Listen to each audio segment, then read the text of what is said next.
the theory of conspicuous consumption by a guy called Thorstein Veblen. Hope I've said your name right. And that's basically people spend money to signal status, not for utility. So you're not spending money because there's a function to what you're buying. Sometimes people spend to signal status. Exactly what I said earlier. You're trying to prove that you're more up than the next guy, or just that you're up in general. Hence the reason you're willing to make a silly financial decision, because you believe it gives you status. Now, I do think society has got caught up in this theory that women love men who have more money and more status. Now, I believe that's true. I think even men are like that, to be honest. I definitely think it's true for women. But I think men have fed too much into that, because I believe women like that to an extent. They like that to an extent. And nobody's dumb in this society.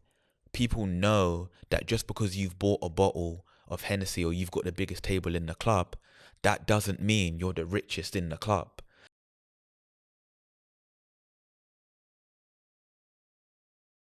Hello, people. Welcome to another edition of The Shallow End. This is a segment of my podcast where I get to speak to something pressing in society that's also really shallow. I really want to speak to shallow topics from a psychological perspective. And the shallow end is getting crowded, so there is no shortage of topics that fit this profile. Today I want to speak about bottle culture, table culture in clubs. I saw a tweet the other day which basically said somebody was deep in how much he spent in the club on a bottle. I think it was like a bottle of Hennessy, and he paid like £400 for it. Fairly standard experience for a lot of guys now. Just for context, Hennessy bottles. I went to Sainsbury's last week. I bought a Casamigos bottle for £46. In the club, they're selling that same bottle, same alcohol percentage, same size, maybe a sparkler, if that. They're selling it for £400, £360.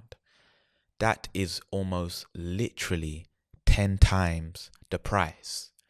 And they can sell it at these prices because people that look like me most of the time are buying these bottles. What has happened to us that bottle culture and table culture has gone that far? Tables, the idea of tables is going to the club and buying a section, often for 6 people, maybe 8 people, and having a section, which isn't on the dance floor, by the way, which normally is the littest spot of the motive, just so you can be exclusive. Now, we aren't buying bottles and we aren't buying tables for enjoyment.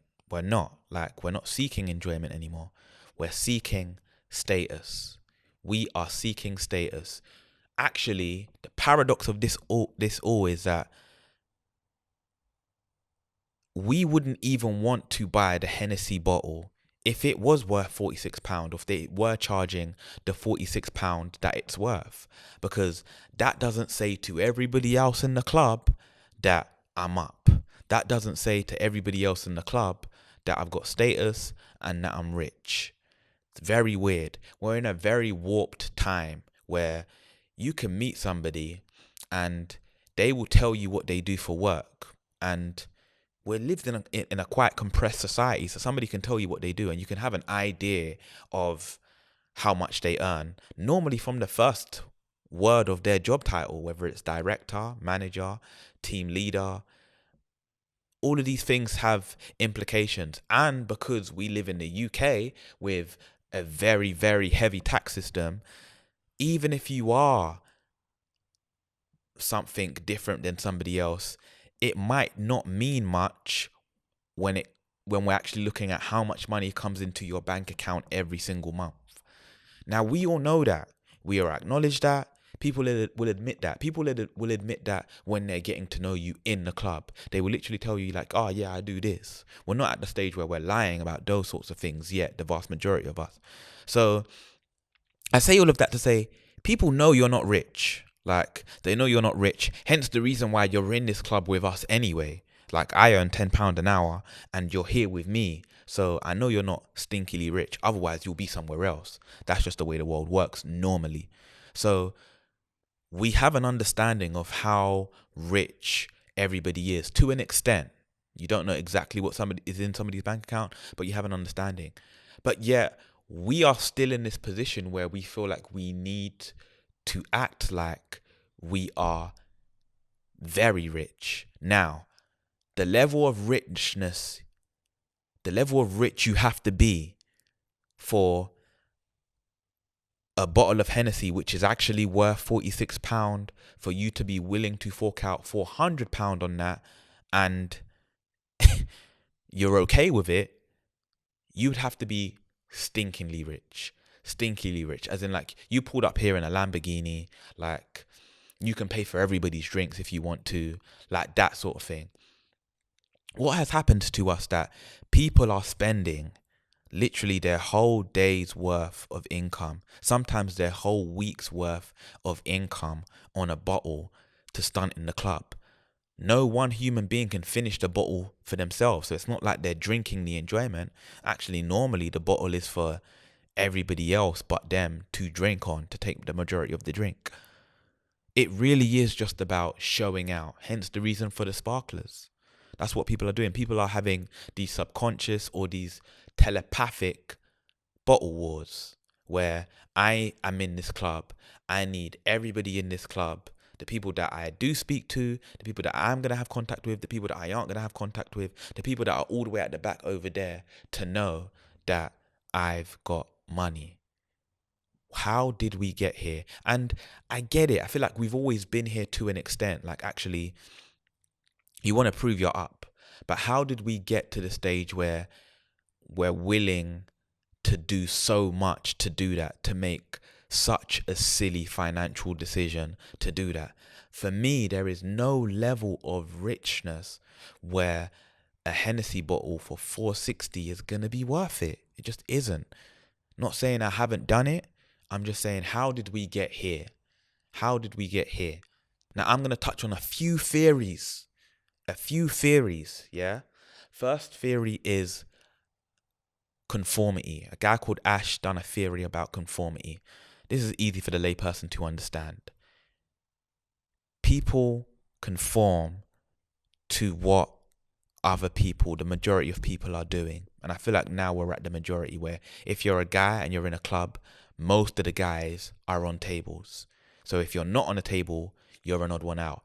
The clubs have facilitated this dynamic by compressing the dance floor and having more tables. How many clubs, how many spaces do you know have just revamped their club and now it's just bare tables? So actually, you're in the minority if you're not on a table now, if you're a guy. Sometimes if you're a girl, but just girls don't pay for the tables. But definitely if you're a guy, in most clubs where you want to be, you're in the minority if you're not on a table. People want to conform to the majority, so you want to be like them. You see them as cooler, even if it's a stupid decision. Ash did an experiment where he had 3 lines there. Obviously, it was very obvious that one line was shorter than another line or the other 2 lines, but people voted with the majority who were control subjects. So they were moles. They were put in there purposefully and told to state that the longest line is the shortest. And people conformed to that. Theory of conformity. That's number 1. Number 2 is the theory of conspicuous consumption by a guy called Thorstein Veblen. Hope I've said your name right. And that's basically, people spend money to signal status, not for utility. So you're not spending money because there's a function to what you're buying. Sometimes people spend to signal status. Exactly what I said earlier. You're trying to prove that you're more up than the next guy, or just that you're up in general. Hence the reason you're willing to make a silly financial decision, because you believe it gives you status. Now, I do think society has got caught up in this theory that women love men who have more money and more status. Now, I believe that's true. I think even men are like that, to be honest. I definitely think it's true for women. But I think men have fed too much into that, because women, I believe women like that to an extent. They like that to an extent. And nobody's dumb in this society. People know that just because you've bought a bottle of Hennessy or you've got the biggest table in the club, that doesn't mean you're the richest in the club. Just because you've got a Tesla, that doesn't mean that you're the richest in the club. Like, it just doesn't. And I think people have an understanding to that. And I think, again, the vast majority of the women we're encountering do want money and status, but that isn't the be all and end all. And that isn't going to be the thing that keeps somebody there long term. I think that's the most important thing. That might help you to secure on the night, whatever secure might mean to you, but that isn't going to keep somebody there long term. Shouldn't we be seeking long-term connections rather than short-term connections? And even if short-term connections are your drive, are you willing to spend 1,000 on the table, £400 a bottle on that? If you actually did that maths, then it isn't worth it. Is that worth you being able to get somebody's number when she's going to go to the bar eventually and another guy's going to see her and he hasn't got a table and he still could get her number? That's the reality of life, unfortunately. That is it. Another theory is the ego and insecurity paradox. This is basically saying our egos are on life support. What does it say about us that we need to spend this much money on a bottle to feel like somebody in the club? Our looks aren't doing that. Our personality isn't doing that. So to establish status in the club, we feel like we need to make a silly financial decision. Sad. Now, I'm going to add a theory that goes against Ash's theory of conformity. Social identity theory. People want to belong, for sure. That's the conformity part. They want to be in the in-group, for sure. But they also want to distinguish themselves from the out-group. So me having this big table puts me on a pedestal in comparison to everybody else. This is the in collection. You get this at some clubs where they have a corner off, where actually only some people can get into that section. You want to feel like somebody, so you're willing to go above and beyond to do that. It makes you feel better in yourself, and it makes you think that people think better of you too. FOMO. You feel like when you're not on a table or you're not in that section, that they are having more fun in that section than you guys are on the outside of the section. And sometimes they are, because they've bought more alcohol. Temporal discounting.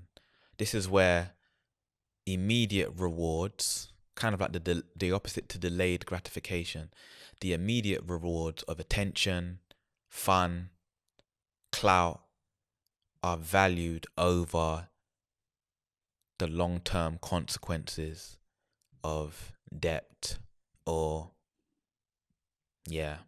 just not having as much money in your bank account, not as much disposable income for the rest of the month. Evolutionary psychology has a theory called peacock syndrome, where you show out because you think people are going to think better of you because of it. So spending this money means that these lot are going to rate me in this way. Addictive dopamine loops, like the cheers, the sparklers, the parades, the signs, all short-term dopamine. Like, you like that everyone's looking for you, or that they changed the song because you ordered a bottle. You like that. It's only going to go on for about a minute, but it seems like it's worth it at the time. Clubs have become an echo chamber for hypercapitalism, and people are living out their delayed adolescent validation, flaunting disposable income as a way to perform adulthood. We're in this collective financial delusion where we're spending, again, 10 times the amount on something, and then we'll also complain about the cost of living crisis. And it's because we've created this culture, and now we're all trying to keep up with this culture. Even girls are indulging in this now. Girls are getting table and wanting to look like they're up as well. And you can be up. It doesn't mean that it's a good financial decision. How do we fight against this? Let's just stop buying bottles. Like, stop. Eventually the price will get lower. We'll still be able to enjoy. You've been to a day party recently, there's been no tables, and you've enjoyed. The drinks have been £11 at the bar, and you've enjoyed. Like, we don't need to do this. If you're up, then you're up, and that's what you want to do. Cool. But for the rest of us, from what I'm seeing, from the people that are doing it and then regretting it when they get home because it was a bad financial decision. Not that you're broke or poor now, but it just didn't make sense because the price that you paid for that Hennessy bottle, you could have gone to Greece and got a Hennessy bottle at duty free, if we're being real. So it's never a wise decision. What gives you more happiness? That night in the club, or that bottle in the club, actually, because it's not even about the night, or a whole trip to Greece with a Hennessy bottle? Like, let's be wise. Promoters don't promote parties anymore. They promote pyramids. And at the top of the hierarchy on any given night is going to be some guy in a Vivienne Westwood top and loafers spending his rent money or spending what is equivalent to 20 hours of work for him on a bottle of Hennessy that gets shared by about 15 people, 10 of which are girls he doesn't know. Hypermasculinity and gender signaling, especially amongst men,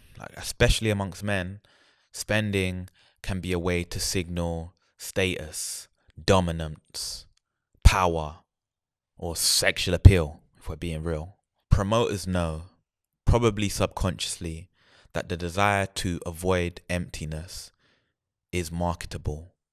Yeah, so this isn't me judging anybody. Like, I've been a bottle boy on certain occasions, normally